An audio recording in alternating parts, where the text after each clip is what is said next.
Hello, my name is Sebastian Heil, and I would like to provide an overview of our paper Web User Interface as a Message, which focuses on the use of power laws for fraud detection in crowdsourced image labeling.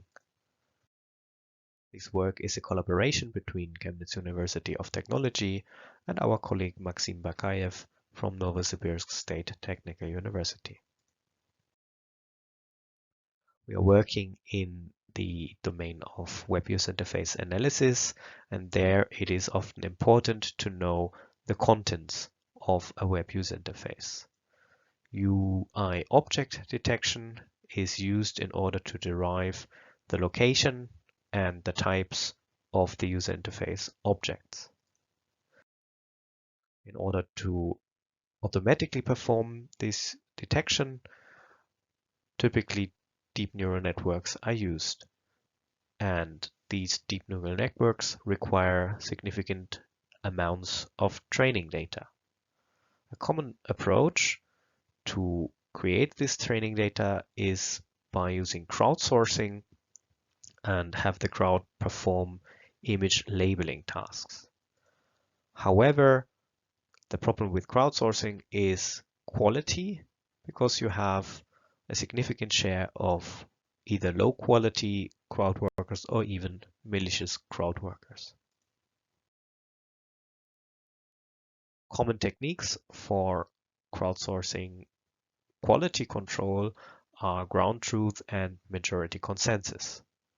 However, these perform not very well for UI labeling tasks due to their high level of redundancy, and for majority consensus also the problem of merging contributions from different crowd workers and resolving conflicts, which is not trivial.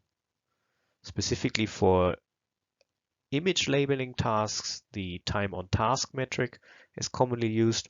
However, for user interface labeling, there can be quite some variety in the complexity of the user interface screenshots that are labeled. And also we have seen in our experiments that the time on task metric is very easy to manipulate by the crowd workers.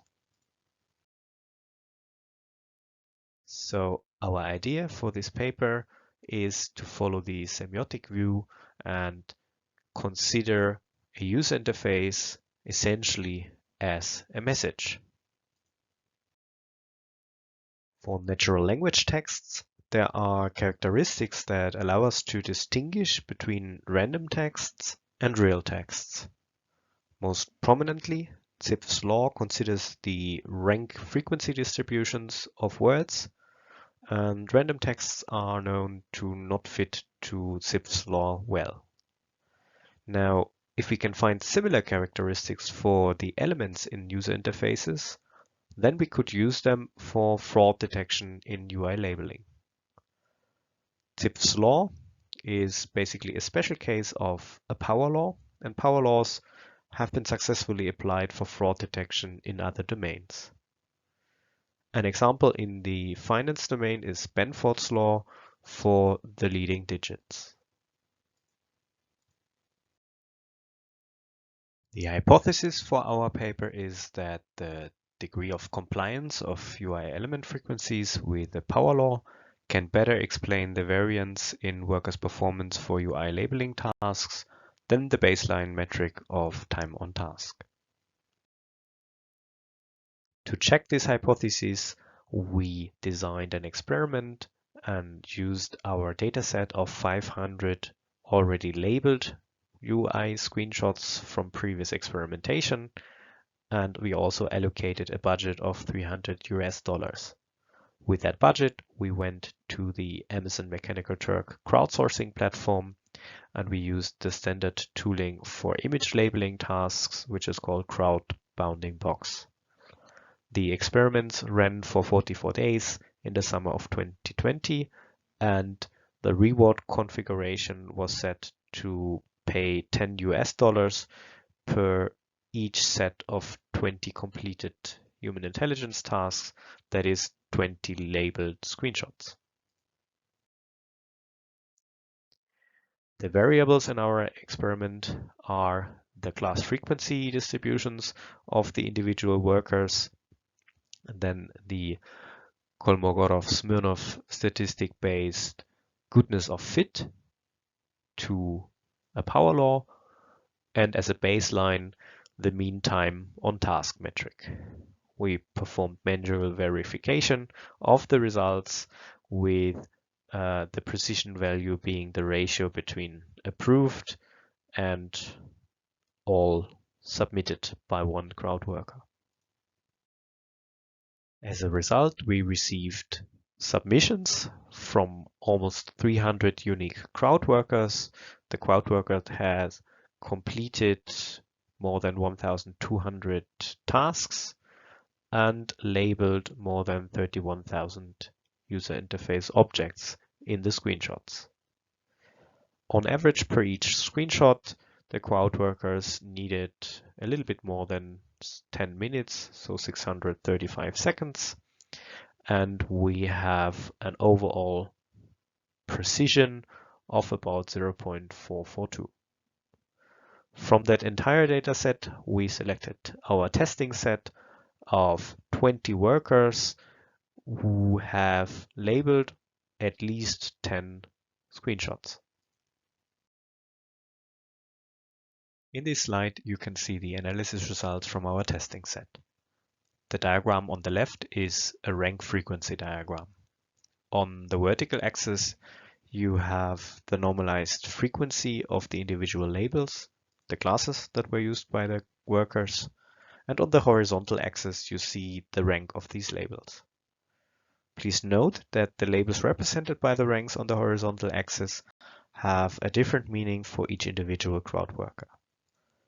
Shown in green are the crowd workers who have a precision of 1. Shown in red are those which have a precision of 0. And in yellow, you see those who are somewhere between 1 and 0. The black line in the middle shows the fitted power law with an alpha of 2.49. And as you can see visually here, the good workers, the green ones, align better to the power law than the bad workers, the red lines in the figure. Our regression analysis also shows that the goodness of fit explains the variance and precision better than the time on task metric. The same can be seen in the multiple regression on the bottom of the slide, where the goodness of fit factor has much more influence on the precision estimation than the time on task factor. And you can also see that the combined metrics have a slightly better R-squared than the individual regressions. To conclude our presentation, we have shown some early evidence that power laws might be applicable for quality control when crowdsourcing user interface labeling tasks. We have shown that the goodness of fit factor performs better than the commonly used time on task, and also this factor is significantly harder to manipulate compared to the time-based metric. Limitations of the current approach is that it requires a sufficient worker input. That means we need enough labeled screenshots with enough objects in them in order to perform the distributional analyses which this work is based on. We also found some quantitative reinforcement of the semiotic view of user interfaces as messages in human-computer systems, as postulated by de Souza in 2005. Our future work will explore this topic in more detail, and in particular, apart from the class frequencies, we are interested in the spatial distributions. Thank you for your attention, and if you have any questions, then you're very welcome to ask them in the live session or to contact us via the contact data that is shown in this slide. Thank you.